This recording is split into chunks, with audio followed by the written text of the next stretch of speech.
এত ভয়ঙ্কর অবস্থা তৈরি করতো আদালতে, মাজায় দিত দড়ি, সে মোটা দড়ি, হাতে দিয়েছে হ্যান্ডকাফ, ডান্ডা বেড়ি দিয়েছে পায়ে, আবার লোহার টুপি দেওয়ার পরে বুকের উপরে একটা বুলেট জ্যাকেট পরিয়ে দিয়েছে।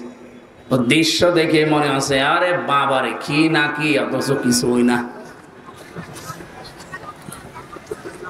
এই কাজ যারা করতো আজ তাদের কিছু কিছু মানুষকে রাজশাহী বিভাগের একজন কালকে নাকি হাইকোর্টে রিট দিয়েছে, পলক সাহেব, যা আমি একজন এমপি একজন মন্ত্রী আমারে ডিভিশন না দিয়ে আমার জঙ্গিদের ভেতরে রেখেছে। আরে ভাই আপনাকে যে বাঁচিয়ে রেখেছে এইটাই তো কপাল ভালো।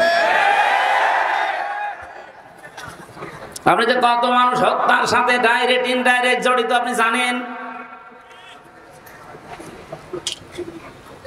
এদেশে একামতে দিনের মানুষগুলোকে